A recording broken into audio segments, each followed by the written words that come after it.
Patuloy pa ring naglalakbay ang mga bida patungo sa Battle Dome. Tinitingnan ni May ang kanyang Pokemon Egg at ang kanyang ribbon, habang sinasanay naman ni Ash si Pikachu na gumamit ng Volt Tackle, ngunit nabigo ito. Sinabihan ni May si Ash na magpahinga muna, habang nakita naman ni Max sa Pokénav na may isang lawa sa malapit. Nagulat sila pagkarating nila roon dahil walang katao-tao sa lawa. Nakita rin nilang inabandona na ang boathouse, bagaman pinahihintulutan silang gamitin ang mga pamingwit na siya naman nilang ginawa. Sinabihan sila ni Brock na kailangan nilang maging relax upang makahuli ng isda, kaya naging masyadong relax si Ash, nakatulog siya, ngunit nagising din agad. Bigla siyang may nahuli, ngunit mabigat ito, kaya hinawakan ni na May, Brock, Max, at Pikachu si Ash. Nagawa ni Ash na maiahon ang kanyang nahuli, isa itong higanting Crawdon. Inilabas ni Ash si Corphish upang labanan si Crawdon. Sumugod si Crawdon gamit ang Vice Grip, kaya ganoon din ang ginawa ni Corphish. Gayunpaman, mas malakas si Crawdon, kaya tumilapon si Corphish. Gumamit ng Crab Hammer si Crawdon, kaya ganoon din ang ginawa ni Corphish, ngunit tulad kanina, tinamaan si Corphish. Gumamit ng Bubble Beam si Crawdon, kaya gumanti si Corphish gamit ang parehong atake, ngunit nasaktan ito. Sinira ni Crawdon ang mga pamingwit at dumating ang isang babae para paalisin ito, kung saan bumalik naman si Crawdon sa lawa. Pinormahan ni Brock ang babae na nagngangalang Tiffany, kaya piningot ni Max ang kanyang tenga. Humingi sina Ash at May ng paumanhin sa pagkasira ng mga pamingwit, ngunit sinabi ni Tiffany na ayos lang. Sinabi ni Tiffany sa mga bida na maganda ang lawa noon at isang sikat na lugar para sa pangingisda, hanggang sa isang araw ay may dumating na mga lalaki na gustong gawing spa ang lugar. Sinabihan niya ang mga ito na umalis, na ginawa naman ito. Gayunpaman, biglang dumating ang Crawdon at tinakot ang lahat sa lawa, kaya nagsialisan ng mga tao at Pokemon. Nangako si Ash na papaalisin ang Crawdon gamit si Corphish. Biglang may isang matandang babae na ipinakilala ni Tiffany bilang ang kanyang lola, ang nagsabing hindi siya kumbinsido na magagawa ito ni Ash. Gayunpaman, dahil sa kumpiyansa ni na Ash at Corphish, naisip ng lola na may posibilidad na magtagumpay ito. Nagpasya silang maghiwa-hiwalay sa paghahanap kay Crawdon. Hindi nagtagal, nakita ni na Brock at Tiffany na pumasok si Crawdon sa isang kuweba, kaya inutusan ni Brock si Marshtomp na tawagin ang iba. Lumapit si Crawdon sa mga lalaki na nag-alok sa kanya ng pagkain bilang pabuya. Dumating ang grupo at kinilala ni Tiffany na ang mga lalaking iyon ay ang mga parehong lalaki sa kanyang kwento. Tiningnan ng Team Rocket na nakadamit bilang mga negosyante ang lugar, ngunit sinabi nitong gusto muna nilang kumain, kaya nag-utos ang kalbong lalaki na kumuha ng pagkain. Sinabi ng kalbong lalaki na oras na para asikasuhin nila ang boathouse, kaya lumabas si Tiffany at sinabihan sila na hindi nila ito gagawin. Inakusahan ni na Ash at Tiffany ang kalbong lalaki na ito ang nagpadala kay Crawdon para takutin ang mga tao, kaya nagmaang-maangan ang kalbo at sinabi na inalok lamang niya ng pagkain ng Crawdon. Naghamon ng laban si Ash at tinanggap naman ito ng kalbong lalaki sa isang kondisyon, kung mananalo si Ash ay aalis sila, ngunit kung siya ang mananalo, makukuha niya ang lawa at ang boathouse. Gaganapin ang laban kinabukasan, bagaman sinabi sa kanila ng lalaki na mapapasa kanya rin ang maruming lawa. Ikinwento ni Kalbo na noong bata pa siya ay madalas siyang mangisda sa lawa, ngunit isang araw ay may malaki siyang nahuli at hinila siya nito sa ilalim ng lawa. Nabuhol sa kanya ang pisi ng kanyang pamingwit at muntik na siyang maubusan ng hininga. Nakaligtas siya, ngunit hindi niya alam kung paano. Gayunpaman, labis na nakaapekto sa kanya ang aksidenteng iyon kaya gusto niyang kunin ang lawa at baguhin. Kinalaunan, sinanay ni Ash ang kanyang mga Pokemon, sumugod si Pikachu gamit ang Volt Tackle at kinontra naman ito ni Corphish gamit ang Crab Hammer. Sinabihan sila ng lola na hindi mananalo si Ash, inilabas niya si Vaporeon bilang hamon. Gumamit ng Crab Hammer si Corphish, pero lumusong si Vaporeon sa lawa. Hinabol ito ni Corphish at inatake, ngunit gumamit si Vaporeon ng Acid Armor, at naglaho. Sunod, gumamit ng Quick Attack si Vaporeon na nakapinsala kay Corphish. Tumayo si Corphish, ngunit nabalot ito ng mga damo sa lawa. Gumamit si Vaporeon ng Hydro Pump na nagtulak kay Corphish sa mga bato at tumalo rito.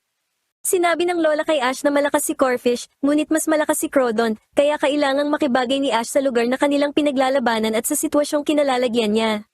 Sinabihan ni Ash si Corphish na kailangan nilang magkaroon ng espesyal na pagsasanay. Kinabukasan, dumating ang kalbong lalaki kasama si Crawdon. Nagsimula si Corphish gamit ang Crab Hammer at ganoon din ang ginawa ni Crawdon, ngunit sa pagkakataong ito ay magkapantay na ang kanilang lakas. Gumamit si Corphish ng Bubble Beam at ganoon din ang ginawa ni Crawdon, ngunit mas malakas si Crawdon, kaya lumayo si Corphish. Gumamit si Crawdon ng Vice Grip, ngunit sumisid sa lawa si Corphish para umiwas sa atake at inatake si Crawdon gamit ang Crab Hammer. Sumugod si Crodont gamit ang Vice Grip, ngunit sumalag si Corfish at gumanti gamit ang Crab Hammer, na nagtulak kay Crodont sa isang bato. Biglang tinangay ng Team Rocket sina Crodont at Pikachu. Lumipad ang Team Rocket palayo, kaya hinabol ito ng lahat para bawiin ang mga Pokemon. Gumamit ng Bubble Beam si Corfish, Bubble si Squirtle, at Mud Shot si Marshtomp, ngunit naiwasan ng Team Rocket ang mga ataking ito. Nagpabato si Squirtle kay Corfish at gumamit ng Rapid Spin, ngunit hindi nito napabagsak ang makina ng Team Rocket. Gumamit ng Water Gun si Marshtomp upang saluhin si Squirtle. Muling pinagamit ni May ng Rapid Spin si Squirtle, pero sinamahan na ito ng Bubble Beam ni Corfish, kaya nawasak na nito ang makina. Nakabalik sina Pikachu at Crodont, ngunit bumagsak ang makina sa lawa, at tumalsik ang Team Rocket. Inanod ang lahat sa dalampasigan, maliban sa kalbong lalaki. Sinagip ito ng lola at ng isang Dragonair mula sa ilalim ng lawa. Naalala na ng kalbong lalaki na sila rin ang sumagip sa kanya noong bata pa siya. Tinanong ng kalbong lalaki ang lola kung bakit siya sinagip nito, at sumagot ito na ginawa niya yun dahil sa pagmamahal niya sa lawa. Pinasalamatan ng kalbong lalaki si Dragonair, na pagkatapos ay lumusong na sa lawa. Ipinaalala ni Ash kay Kalbo ang laban, ngunit sinabi nito na kanselado na ang laban, kaya kay Tiffany at sa kanyang lola na ang lawa. Narinig nilang lahat na umatungal ng malakas si Dragonair, at biglang nagbalikan ng mga water Pokemon na umalis sa lawa. Pagkarating sa Battle Dome, dinagsa si Ash ng maraming reporter at tauhan. Biglang sumulpot si Scott at sinabi sa mga reporter na magtanong na lang sa press conference. Ginanap ang isang press conference kung saan inulan si Ash ng mga tanong mula sa iba't ibang reporter tungkol sa kanyang paparating na laban sa Battle Dome. Samantala, inaayusan ng Team Rocket ang Frontier Brain na si Dome Ace Stalker at naghahanda para sa laban. Pagdating sa isang panloob na platform sa loob ng Battle Dome kasama si Scott, madaling nakita ni na Brock, May, at Max ang battle platform mula sa itaas. Ginagawa ng Team Rocket ang kanilang karaniwang pagtitinda ng mga inumin at merienda sa mga manonood. Nagdilim ang mga ilaw sa loob ng arena habang umilaw naman ang isang kalapit na screen na nagpapakita ng iba't ibang impormasyon tungkol kay Ash mula sa Pallet Town, kabilang ang kanyang mga nakamit sa Orange, Indigo, Johto, at Hoenn Leagues. Isang malaking ulap ng usok at alikabok ang sumabog sa arena sa paglitaw ni Ash. Nagliwanag naman ang arena ng iba't ibang kulay ng ilaw sa paglitaw ni Tucker, ang Frontier Brain. Sa kanyang marangyang paglapag sa katabing platform, nagwala at naghiyawan ang mga tao. Sinabi ni May na dapat gayahin ng kanilang ama ang Dome Ace ng Battle Dome, pero nang ma-imagine nila ni Max ang magiging hitsura ng kanilang ama ay nagbago ang kanilang isip. Sa napipintong pagsisimula ng laban, ipinakita ni Tucker ang simbolo na makukuha para sa pagtalo sa kanya sa laban na ito, bago inilabas sina Arcanine at Swampert na nababalot ng apoy at tubig. Ang laban na ito ay magiging isang 2-on-2 Pokemon battle. Pinag-aralan ni Ash ang mga pinili ni Tucker at nagpa siyang tawagin sina Swellow at Corfish. Sinimulan ni Swellow ang laban sa isang malakas na quick attack patungo kay Swampert. Tumalon si Arcanine kay Swampert at binangga si Swellow na nagpatalsik dito pabalik. Nakabawi si Swellow mula sa atake habang umatake naman si Corfish gamit ang Bubble Beam. Tumalon si Swampert sa harap ni Arcanine para protektahan ang kanilang mga sarili mula sa atake gamit ang Protect. Napansin ni Brock na sinusuportahan ng dalawang Pokemon ang isa't isa gamit ang bilis ni Arcanine at depensa ni Swampert. Umatake si Swellow gamit ang Aerial Ace, kaya gumamit din si Arcanine ng parehong atake para kontrahin ito. Nagkabanggaan ang dalawang atake na nagpatalsik kay Swellow pabalik at nagpadaos-dos naman kay Arcanine sa lupa. Nakita ni Corfish ang pagkakataon at sumugod para umatake gamit ang Vice Grip, habang nagpakawala naman si Swampert ng Mudshot sa mismong likuran ni Arcanine. Bago pa man tumama ang atake ni Corfish, tumalon si Arcanine kaya direktang tumama ang atake ni Swampert kay Corfish at bumangga ito sa kalapit na pader. Ipinaliwanag ni Scott na kilala si Tucker sa kanyang mga kamangha-manghang taktika sa labanan habang nabigla naman sina May at Max.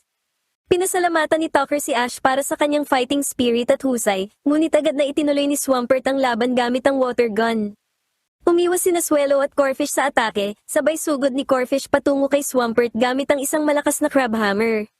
Gumanti si Swampert gamit ang Dynamic Punch at nagkabanggaan ang dalawang atake na lumikha ng pagsabog. Sumugod si Arcanine patungo kay Swampert upang magsagawa ng panibagong atake sa himpapawid. Habang sumusugod si Swellow para sa isang peck, nagpakawala si Arcanine ng isang flamethrower patungo kay Swellow ngunit naiwasan nito ang atake gamit ang double team.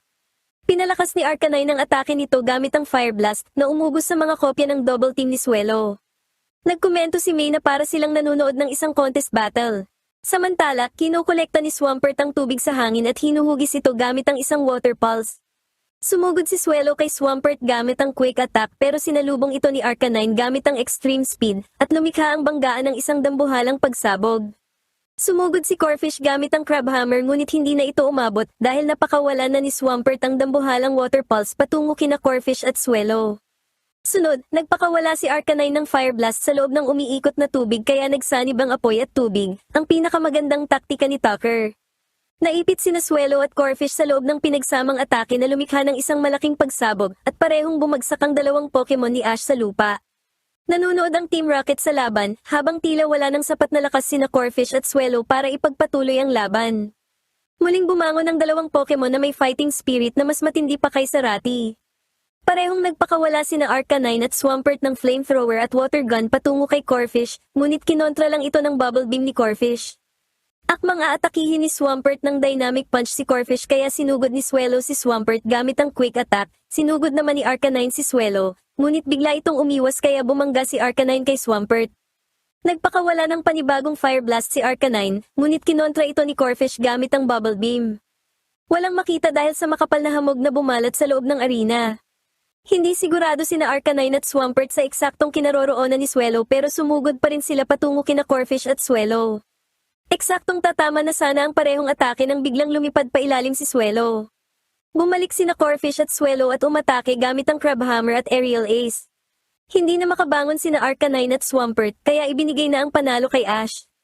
Karamihan sa mga babaeng manonood ay nadismaya sa pagkatalo ni Tucker, pero nang binati ni Tucker si Ash sa pagkapanalo nito, naghiyawan ng malakas ang mga tao para kay Ash. Ginanahan naman sa pagbebenta ang Team Rocket dahil kay Ash. Pinasalamatan ni Tucker si Ash para sa magandang laban at binati ng good luck para sa mga susunod pa nitong laban. Sa pag-alis ni Tucker, sinabi ni Ash na nakalimutan nitong ibigay sa kanya ang tactics symbol. Itinuro ni Tucker ang tuktok ng kanyang sombrero, kaya tiningnan ito ni Ash at nakita ang symbol. Masayang ipinakita ni Ash sa lahat ang kanyang bagong nakuhang symbol.